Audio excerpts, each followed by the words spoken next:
Quando a incredulidade nos ajuda a ter fé. Essa aqui é diferente de todas as outras, né? Vamos lá em Marcos capítulo 9, abra aí a sua Bíblia, as Escrituras Sagradas.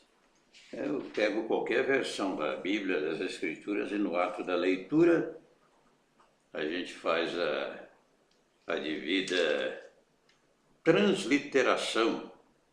A partir do versículo 14, você medita com cuidado. Aqui é uma situação em que determinado cidadão trouxe ao Maroé, nosso mestre, e ao Yahushua, Salvador amado, majestade, trouxe o seu filho que era vítima de um espírito mudo. E aonde quer que o apanhava, despedaçava, ele espumava, rangia os dentes e ia definhando. A epilepsia, né? E esse mesmo senhor, esse mesmo cidadão, né, aí no caso, pediu aos discípulos para intercederem a favor do seu filho, mas não puderam fazer coisa alguma. E Yahushua então disse: geração incrédula, até quando estarei convosco? Até quando vos sofrerei ainda? Trazei-mo. E trouxeram-lhe, e quando ele o viu, logo o espírito o agitou com violência. Não é? Aqueles que acham que não existe demônios, espíritos malignos, estão completamente equivocados. Esse espírito agitou com violência, caindo endemoniado por terra, revolvia-se espumando. E perguntou ao pai dele, obviamente sabendo, mas fez a pergunta para ouvir o testemunho dele. Quanto tempo há que lhe sucede isto? E ele disse-lhe: desde a infância. Muitas vezes o tem lançado no fogo e na água para o destruir. Mas se tu podes fazer alguma coisa, tem compaixão de nós e ajuda-nos. Se tu podes. E Yahushua disse: se tu podes crer, tudo é possível ao que crê. Agora veja o versículo 24 que serve de tema para esta palavra. E logo o pai do menino, clamando com lágrimas, disse: eu creio, morreu-lhe. Ajuda a minha incredulidade. Ajuda a minha incredulidade. Quando a incredulidade os ajuda a ter a fé, não digo nem fé, mas a fé, aquela fé verdadeira, autêntica, né? E Yahushua, vendo que a multidão concorria, repreendeu o espírito imundo, dizendo-lhe: espírito mudo e surdo, eu te ordeno, sai dele e nunca mais, e não entres mais neles. E ele, clamando e agitando com violência, saiu, e ficou o menino como morto, de tal maneira que muitos diziam que estava morto. Mas Yahushua tomou-o pela mão, o ergueu, e ele se levantou. E quando entrou em casa, os seus discípulos lhe perguntaram ao pai: por quê? Ou não podemos nós expulsar? E disse-lhes: esta casta não pode sair com coisa alguma, a não ser com oração e jejum. Em outro texto das Escrituras, há uma menção direta à falta de fé. A falta de fé. É bom lembrar aqui que a fé, conforme Efésios capítulo 6, tomando sobretudo o escudo da fé. A fé supera o próprio jejum, entendeu?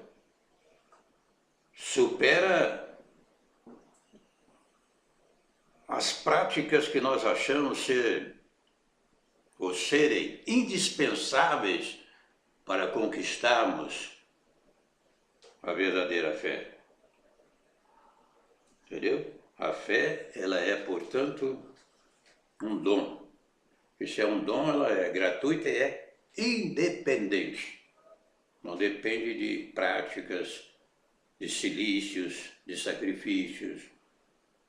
Embora, note bem, possa ocorrer, pela orientação do Espírito da Verdade, a necessidade de orar e jejuar. Isso não é uma prática viciosa, porém, uma concessão espiritual. E se o fizermos, devemos nos enquadrar perfeitamente das recomendações escriturais, né? Não dar aparência para as pessoas que estamos jejuando, né? Devemos jejuar em secreto. Mas, predominantemente, é a fé que age em quaisquer circunstâncias. Mas o que fazer diante de uma situação de incredulidade, a exemplo deste homem?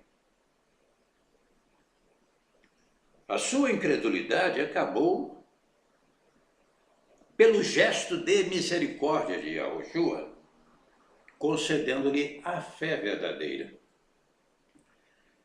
Eu examinando o texto aqui, porque humildemente você sabe que a Bíblia fala, as Escrituras falam do dom da ciência, né?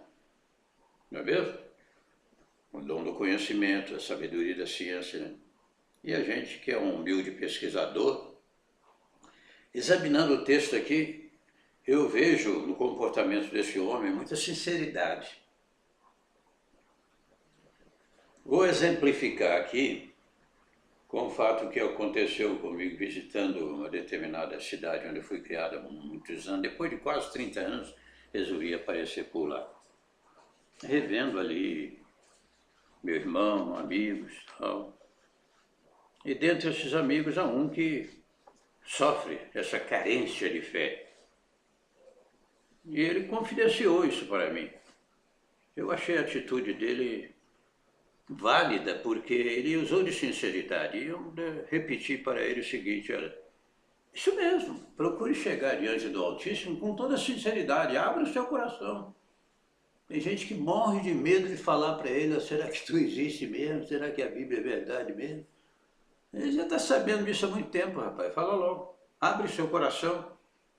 Fala: eu não tenho essa fé para quê? Mas se é verdade, não me deixe perder essa oportunidade. Oh, glória! Oh, glória! Oh, glória! Oh, glória! Tenho certeza que ele vai ouvir a sua oração sincera e vai lhe dar a resposta que você precisa, enchendo o seu coração de fé. Você, ateu, que se diz ateu, faça uma declaração sincera diante do Altíssimo. Se for bem intencionado, eu garanto para você que não ficará sem resposta. E a incredulidade transformar-se-á naquela bonita fé que vence o mundo, porque esta é a vitória que vence o mundo, a nossa fé.